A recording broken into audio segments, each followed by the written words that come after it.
Hello and welcome to the series How to Manage Your Forest. My name is Steve Fitzgerald, and in this video we're going to talk about tree marking and tips for contracts. So here we are in an even age stand of Douglas fir and red alder. It's about 35 years old, and this stand is ready for a thinning. Some of the things I'm going to look at here are vigor and health, wildfire, insects and disease, and wildlife. So let's take a look at these first two trees right ahead of me. We have two trees, one's larger than the other.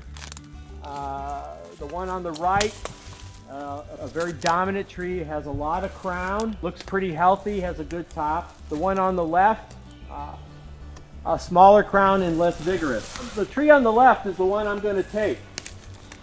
We're going to remove this now to free up growing space so that this tree can get even bigger.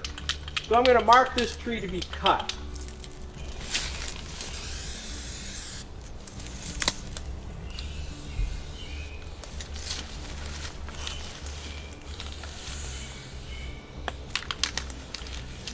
In marking this tree, I've marked it in blue, and the blue signifies a cut tree. And notice that I marked it head high or even higher, and that's important. If you have a lot of brush, you want to go even higher if you can reach.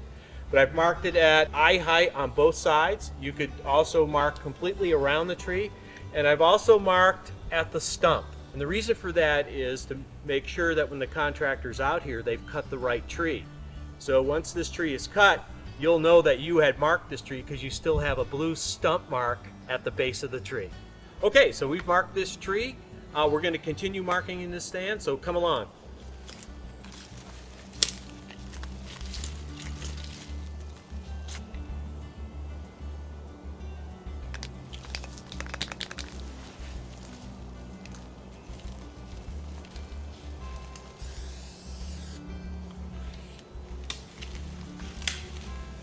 I've selected and looked at these two trees. So the one on my left or your right, this tree has a major defect in the top of the tree. And so if you look up, you can see that it has a broken top and it has developed multiple leaders growing up. And so I've decided to take this tree out now to free up space for other trees. And so this is a cut tree. The tree on my right or your left is actually dead. And if you look at this tree, you can see that actually woodpeckers are feeding on this one. This would make an excellent snag to leave. So what I'm going to do here is mark this tree as a wildlife tree, and this one will be marked to leave. So what I've done here is mark this as a wildlife tree with a bright red W. And so the contractor here will know that this is a wildlife tree and is not to be cut. In most thinning operations, trees should be marked, but in some cases, you don't have to mark every tree. The exception being in very young stands where you have a mechanical operation, the operator can choose the trees.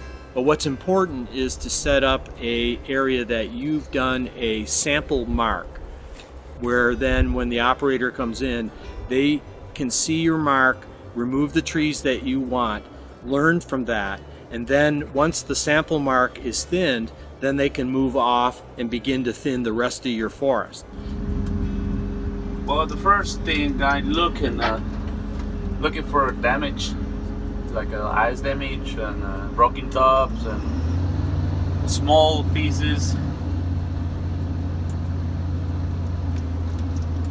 You know, I feel like right there's two trees together, so take one and that way let the one grown up.